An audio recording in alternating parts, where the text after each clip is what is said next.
Hola traders, ¿cómo están? En este video vamos a ver otra plataforma donde la usamos como, digamos, como apoyo, como soporte de análisis a NinjaTrader, básicamente por un indicador que se llama perfil de volumen, que en NinjaTrader necesitamos pagarlo y acá es gratuito. Entonces, acá van a ver tres indicadores. Uno es el volumen, mírenlo acá abajo. Uno es la EMA, mírenla acá está verdecita. Y otra es el perfil de volumen de rango fijo. Entonces, ¿qué vamos a hacer? Siempre que veamos en la sesión de Nueva York el cambio de volumen, miren por acá teníamos este volumen, un volumen pequeño, pequeño, pequeño, pequeño, pequeño, cambia a un volumen más grande, le vamos a dar clic. Cuando el volumen grande se acaba, le vamos a dar clic. Y él nos hace este perfil de volumen y nos dice que esta zona fue la zona más importante en la sesión de Nueva York. ¿Cómo lo vamos a hacer? Lo vamos a hacer en nuestro análisis primar, que a las 8:30 de la mañana vamos a escoger el BIPOC del día anterior para nuestra operativa de hoy. Claro, el BIPOC del día anterior para nuestra operativa de hoy. Con ese vamos a trabajar. Ese fue el punto más importante en la sesión de Nueva York el día anterior. Entonces, por ejemplo, acá tenemos el del jueves. Nos venimos y marcamos el del viernes, que con el del viernes,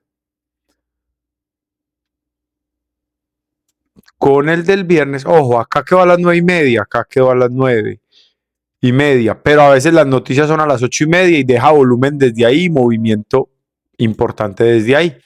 Entonces acá ya tenemos nuestro BIPOC con el que vamos a trabajar ¿cuándo? El lunes.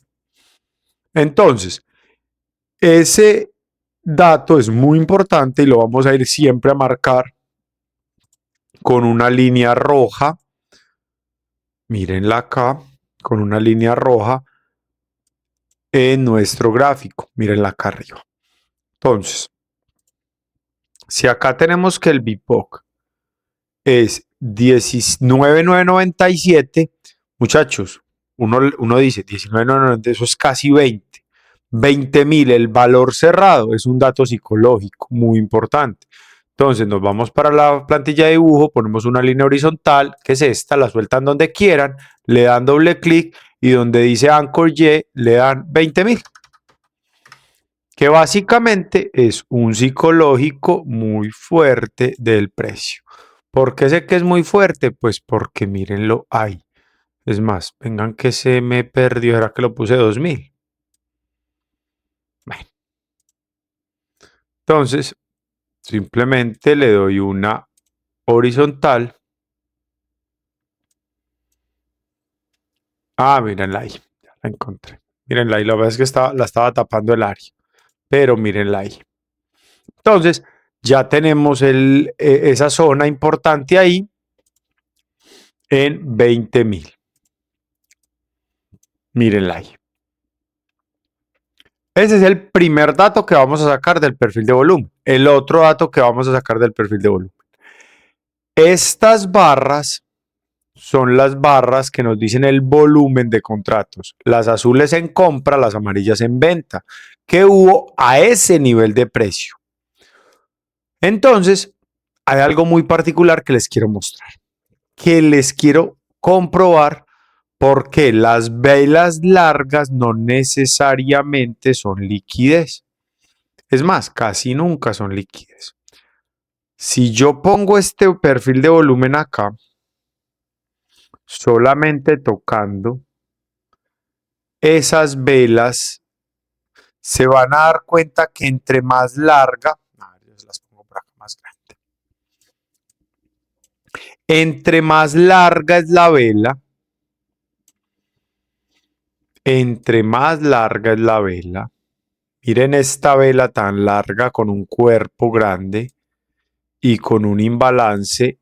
¿Qué tiene de particular ese imbalance? Aquí solo hubo ventas, muchachos.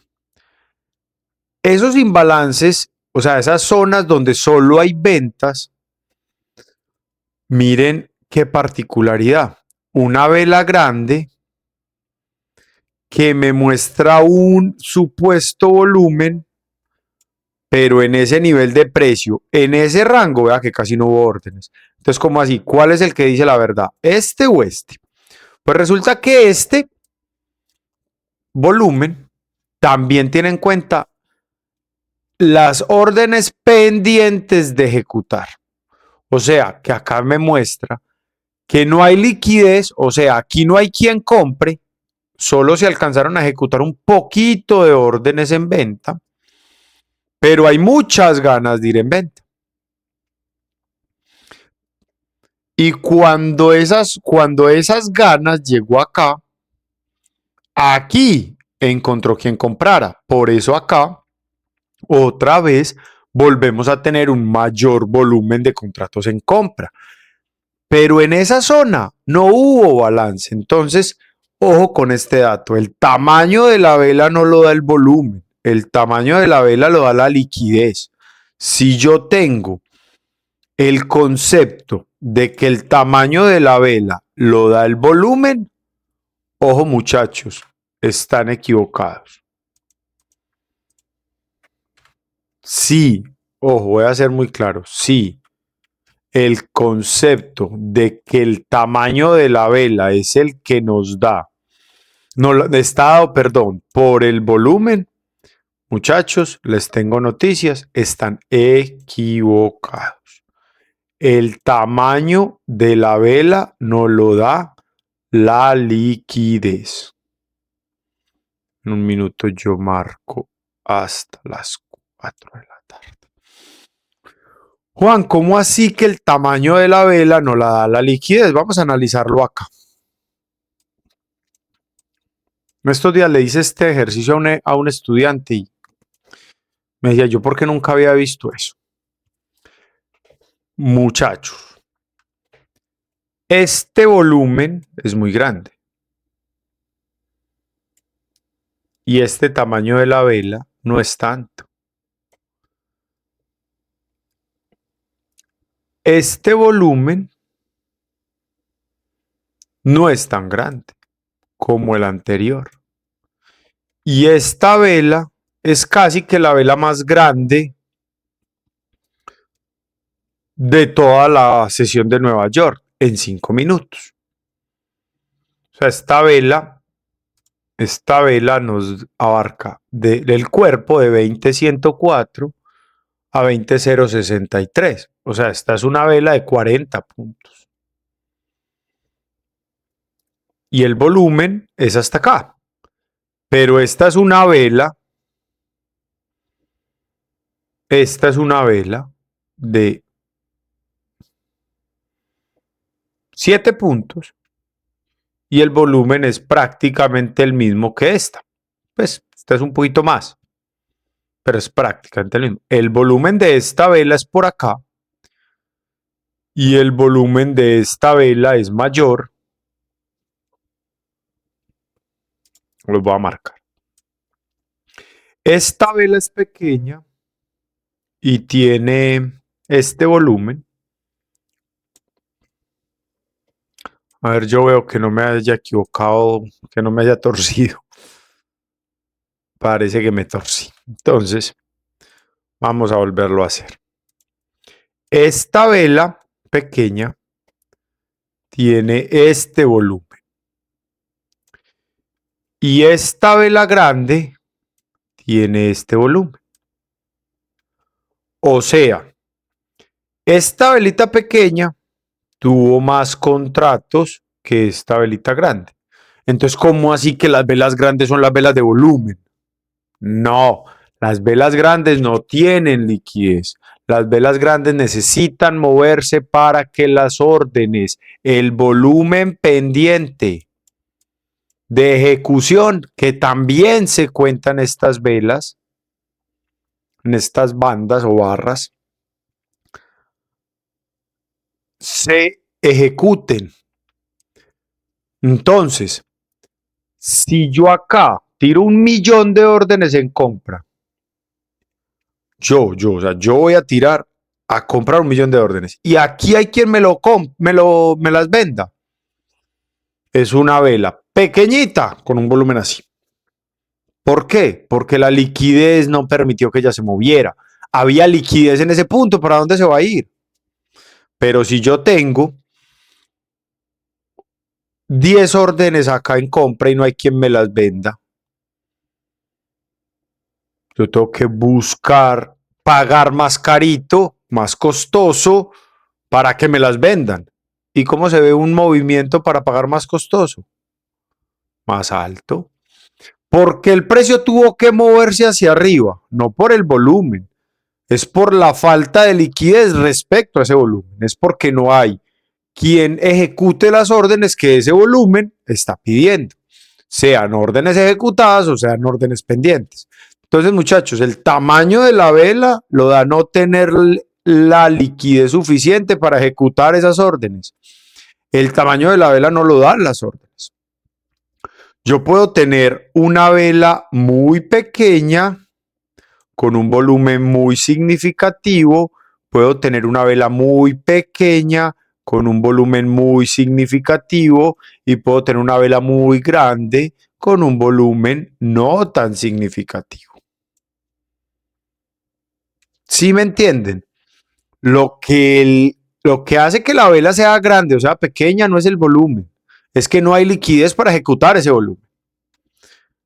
Entonces, cuando me dicen, no, es que las velas grandes son velas de mucho volumen y mucha liquidez, no, es falso. Las velas grandes no tienen liquidez, se tiene que mover el precio se tiene que mover precisamente porque no hay liquidez. El precio se tiene que mover precisamente porque no hay liquidez.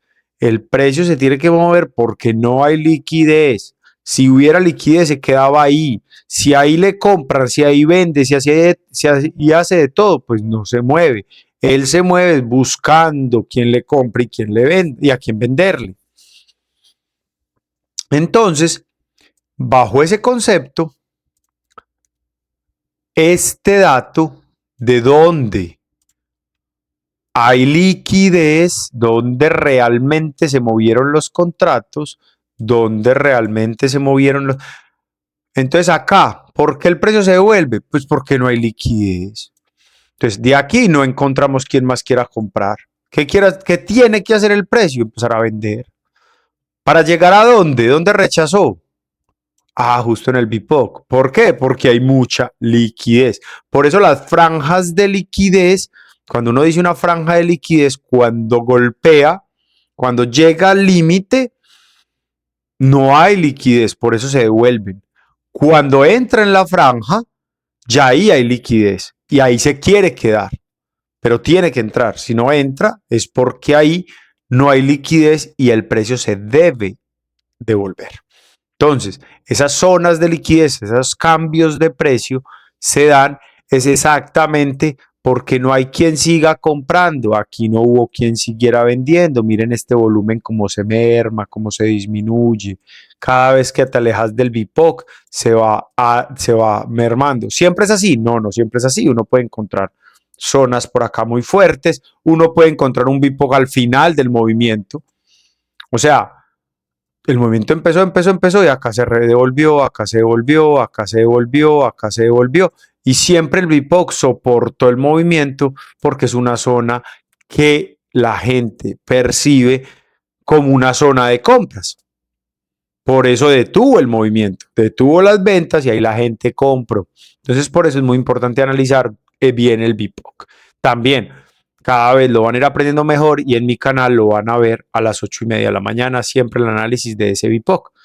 Entonces, la media yo no la uso, simplemente por error, siempre la dejé ahí y ahí me acostumbré a verla para ver zonas importantes que respeta el precio, pero nunca la uso. Si se la quieren quitar, se la pueden quitar. Y aquí tenemos otro indicador que lo que me busca es darme información, o sea, lo que busca es darme información, y es el Market Sessions. Yo el que uso y el que más me gusta es este. No, o bien esta línea, porque esta línea es para una estrategia que alguna vez evalué y como me costó tanto la programación, nunca la he quitado porque fue difícil programarla. El que yo necesito se llama, el que necesito que ustedes instalen en su TradingView es Market Sessions by Leviathan.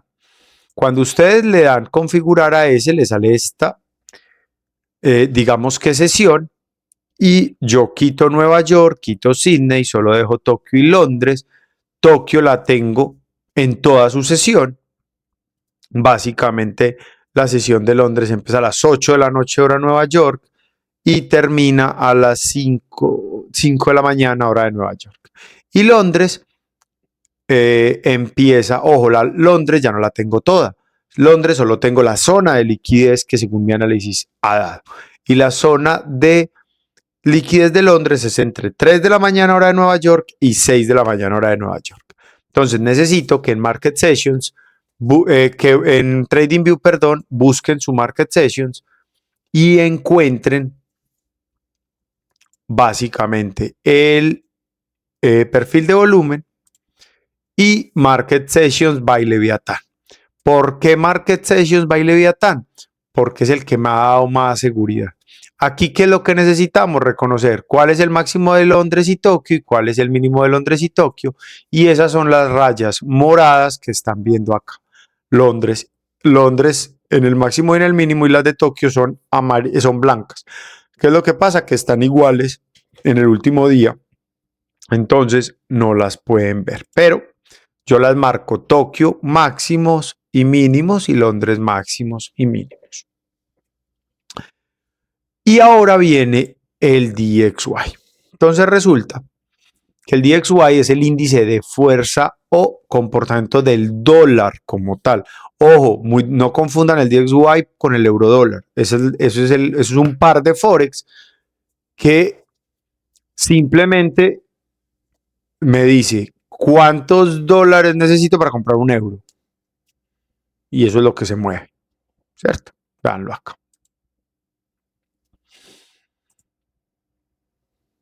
Entonces, este DXY es vela a vela exactamente contrario a este. Entonces nosotros tenemos el euro dólar azul, rojo, azul. Y esta será rojo, azul, rojo. Después sigue azul, rojo. Deberá seguir rojo, azul. Entonces, rojo, azul. Vela a vela es distinto, o sea, es opuesto.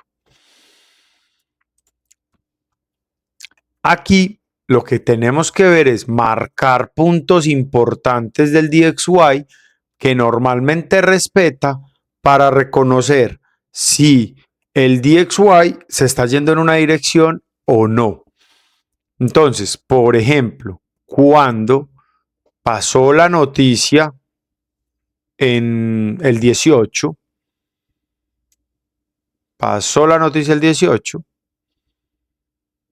el dólar se recuperó, volvió a bajar, o sea, empezó a mostrar un montón de indecisión.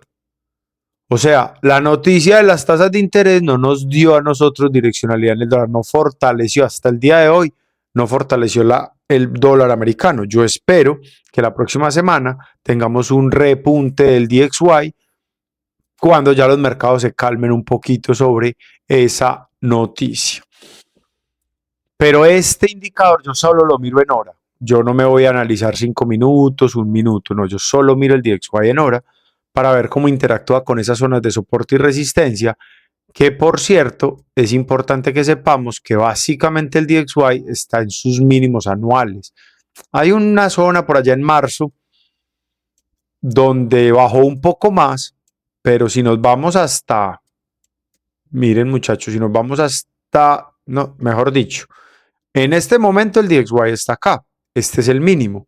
Muchachos, ese mínimo fue el 27 de diciembre de 2023. O sea, el DXY en estos momentos está en su mínimo histórico. ¿Qué quiere decir? Pues en su mínimo histórico del año. ¿Qué quiere decir? Muchachos, el dólar está en el momento más débil de este año. Y si el dólar está en el momento más débil, donde ha perdido más valor, una de las razones puede ser es que hay muchos dólares. Y si hay muchos dólares es porque los ricos tienen su dinero disponible, líquido. Y si ellos tienen su dinero disponible líquido es porque posiblemente con estas noticias se vengan oportunidades de compra de acciones y de mercados y de inversiones importantes. Entonces, una de las razones por las que yo espero que a partir de la próxima semana empecemos a ver una recuperación del DXY es porque espero que esas inversiones, como nos mostró el Nasdaq la última, después de la noticia, o sea, estos 2 últimos días, en una franca recuperación y llegando a máximos históricos en Standard & Poor's, que eso absorba liquidez del DXY, del mercado de dinero en efectivo, del flujo de caja, y que afectando ese dinero en efectivo, volviéndolo más escaso, su precio empiece a aumentar. Entonces yo espero ver un DXY muy alcista en la semana siguiente. Vamos a ver qué pasa. Y por el lado del perfil de volumen, quiero que empiecen a analizar cada día. Antes de ustedes sentarse a hacer trading, tienen que tener claro el VPOC del día anterior y cuáles fueron las zonas más líquidas del día anterior en Nueva York. Y que antes de ustedes sentarse en su operativa, que ahora a las 9:30, 8:30, si quieren operar pre-market, tengan claro las manipulaciones del máximo de Londres y del máximo de Tokio y el mínimo de Londres y el mínimo de Tokio. Y en nuestra Smart Profit Advance, en una de nuestras sesiones, les voy a mostrar por qué es importante la manipulación de estas zonas marcadas entre las 8 de la noche y las 6 de la mañana del día siguiente. Nos vemos, traders, en el siguiente video, donde vamos a aprender nuestra primera estrategia, digamos que la más sencilla de seguir, que se llama DV1.